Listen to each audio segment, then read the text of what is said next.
ಕೇರಳಕ್ಕೆ ಮುಂಗಾರು ಆಗಮಿಸಿರುವ ಬೆನ್ನಲ್ಲೇ ಕರಾವಳಿ ಜಿಲ್ಲೆ ದಕ್ಷಿಣ ಕನ್ನಡದ ಮೂಲಕ ರಾಜ್ಯಕ್ಕೂ ಮುಂಗಾರು ಪ್ರವೇಶಿಸುವ ನಿರೀಕ್ಷೆ ಹೆಚ್ಚಾಗಿದೆ.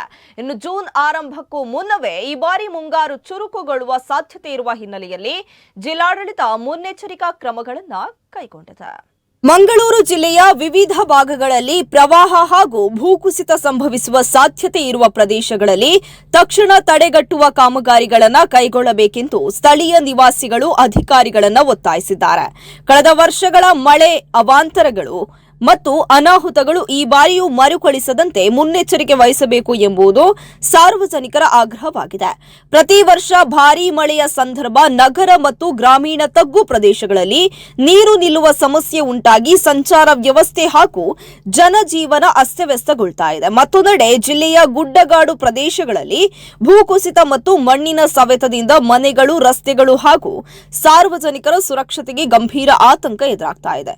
ಕಳೆದ ವರ್ಷದ ನಿರಂತರ ಮಳೆಯಿಂದ ಹಲವು ಪ್ರದೇಶಗಳಲ್ಲಿ ಪ್ರವಾಹ, ರಸ್ತೆ ತಡೆ ಹಾಗೂ ಆಸ್ತಿ-ಪಾಸ್ತಿ ನಷ್ಟ ಸಂಭವಿಸಿತ್ತು.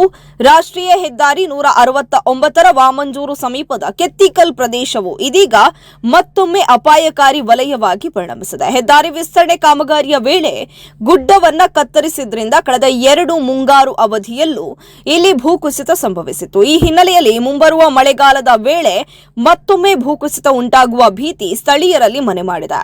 ಕಳೆದ ವರ್ಷದ ಭಾರೀ ಮಳೆಯ ಸಂದರ್ಭದಲ್ಲಿ ಸ್ಥಳೀಯ ಶಾಲೆಯೊಂದರ ಸುಮಾರು 100 ಮೀಟರ್ ದೂರದಲ್ಲಿದ್ದ ಗುಡ್ಡದ ಒಂದು ಭಾಗ ಕುಸಿದು ಬಿದ್ದಿತ್ತು. ದೊಡ್ಡ ಬಂಡೆಗಳು ಮತ್ತು ಮಣ್ಣು ರಸ್ತೆಗೆ ಉರುಳಿ ಬಿದ್ದ ಪರಿಣಾಮ ಸಂಚಾರ ವ್ಯತ್ಯಯಗೊಂಡಿದ್ದು ವಾಹನ ಸವಾರರು ಅಪಾಯ ಎದುರಿಸಬೇಕಾಯಿತು.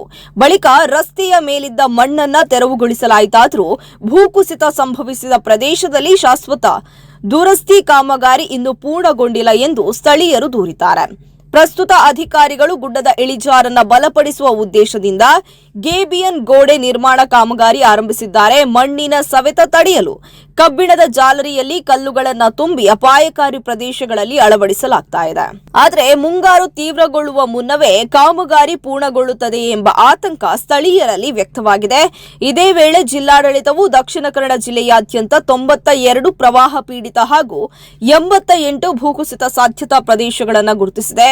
ಹಿಂದೆ ಹಾನಿಗೊಳಗಾದ ಪ್ರದೇಶಗಳನ್ನು ಪರಿಶೀಲಿಸಿ ಚರಂಡಿ, ಹೂಳು ತೆರವು, ಇಳಿಜಾರು ಸಂರಕ್ಷಣೆ ಹಾಗೂ ತುರ್ತು ಸ್ಪಂದನಾ ಯೋಜನೆಗಳನ್ನು ತ್ವರಿತವಾಗಿ ಜಾರಿಗೊಳಿಸುವಂತೆ ಸಂಬಂಧಿತ ಅಧಿಕಾರಿಗಳಿಗೆ ಸೂಚನೆಯನ್ನು ನೀಡಲಾಗಿದೆ. ಮಳೆಗಾಲ ಆರಂಭಕ್ಕೂ ಮುನ್ನವೇ ತಡೆಗಟ್ಟುವ ಕಾಮಗಾರಿಗಳನ್ನು ಪೂರ್ಣಗೊಳಿಸಿ ಸಾರ್ವಜನಿಕರು, ವಾಹನಗಳು ಮತ್ತು ಆಸ್ತಿಪಾಸ್ತಿಗಳ ಸುರಕ್ಷತೆಯನ್ನು ಖಚಿತಪಡಿಸಬೇಕು ಎಂದು ಗುಡ್ಡದ ಇಳಿಜಾರು, ತೊರೆ ಹಾಗೂ ತಗ್ಗು ಪ್ರದೇಶಗಳ ನಿವಾಸಿಗಳು ಜಿಲ್ಲಾಡಳಿತವನ್ನು